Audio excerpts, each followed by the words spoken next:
and we will talk again about it. I'm not gonna let you off easy. Oh no, I know, I deserve it. But I will bring you basil next time and rosemary. Next time, bring some dried basil. You go away. We're rolling. See, we're having fun. fun, having an espresso at the booth here with Crogl, with Monzy Merza. How are you? I'm doing really good. Good to Good to see see you, you. my friend. It's really good to see you. So you had the boring interview with Sean already, the long one. I wasn't boring, but he's boring. Well, Sean is too civilized. He wears a I jacket. know, It just he's- always makes me feel underdressed. He's formal. Yeah. We're here just chilling. I wanted to bring you some basil, but we're Gonna work on it. forgot about it. Bring you something next time. We'll have pizza. Sometimes we'll have pizza and wine, right?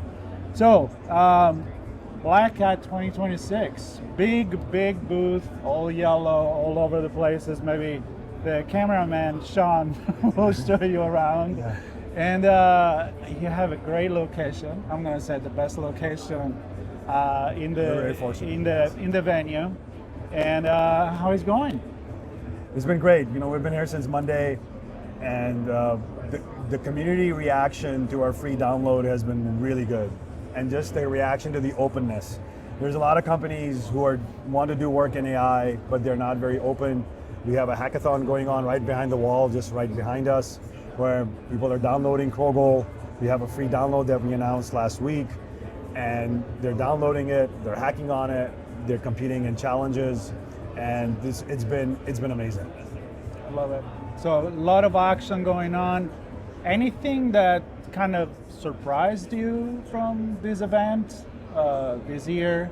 I mean, you were here last year. We worked with you. We worked at our SA conference. I mean, things are happening really fast. Yes. The company is growing. AI is becoming even more mainstream. But you were there before it was even cool. So what's going on nowadays? Different maybe from 3, 4, 5 months ago. I think there's two really big things. The first really big one is this whole movement now where people are starting to realize that their AI work, any work with AI, has to be sovereign. That they want privacy, they want security of the product itself, they want security and privacy of the AI workload itself. And we built Crogl from the very beginning as an on-prem product because we wanted to serve organizations that were mission critical and in the critical infrastructure, which had hard requirements for privacy and security. So we built for that community. And it's really great to see that now a larger community is getting attracted to this same concept and the same security principles to say, you know what, should be governed, and customers want to use AI in the way that they want to use it. And so our approach to building an on-prem product and building a governable, sovereign product is getting great positive reaction. That's really cool. And the second thing that I would say is the conversation has now shifted from the security community in general from, I don't want to look at this AI thing, to tell me, how does this work? And how are you going to ensure that when I work with one model and I work with another model, that my work is going to be consistent and repeatable, and that my operational is going to continue? Because I think people have now experienced multiple outages with any number of model providers. They've seen the challenges of their own in-house AI services going up and down. And so choice and flexibility and sovereignty now are really coming together in a very operational way. And people are starting to see some of the benefits, including some Crogl customers are saying, you know what, we want to continue to do more with AI, and we want to see how it's going to be governable and how it's going to be secure and how it's going to be consistent. It makes me think about how always things are with technology. The moment it come out is the easy button, it's going to do everything itself. We're going to be on an autonomous car in 3 months from now, take a nap.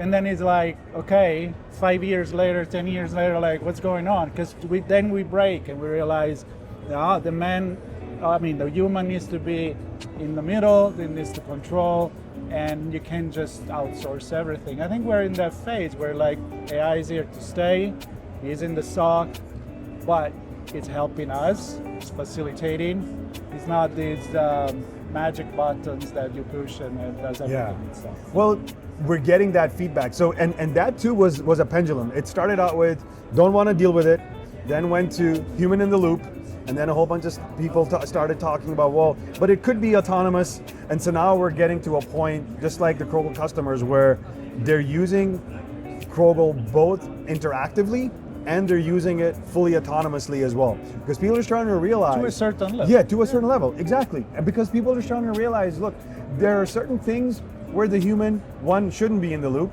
and frankly, human doesn't want to be in the loop. Yeah, of course. Yeah. But that applies to other technologies too. Yes. Like there are certain jobs that are totally boring. Yes. And that could be completely done autonomously, Yeah. safely. Yes. Right? Yeah. Yes. It's not going to do everything. What's next? What's next with the community? What's next? Yeah, so the big thing for us is we have a couple of announcements coming out with our customers over the course of the next couple of days.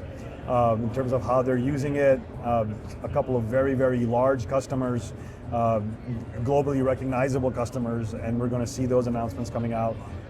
Now that we have the free download and more people are starting to join the Crogl community, we are starting to see an influx of more feature requests, more ideas, more people acting on the product, and more engagements. At the booth area at Black Hat, we got, thanks to our partners and people and other community members, we're hosting. We're sitting in this bleacher section here. We have people coming and doing talks. There's so we're now getting to a point, I think, where Crogl is the way we do things. We made a very particular choice in terms of the architecture to keep it open, keep it driven, and be deterministic, and be reasoning driven as well, and be governable all at the same time. It's getting a lot of attention, and so the big next thing for us is more downloads, more feedback, more feature requests, more output, and that's what we're looking forward to. Yeah, you're building it with the community. That's the beauty That's of it. it, right? Monzy, it was great chatting with Marco. you. Sorry again, I didn't bring you the basil. It's gonna become the never-ending. It's gonna talk. never-ending joke for us. All right, well, we're gonna sit here, wait for the concert to start.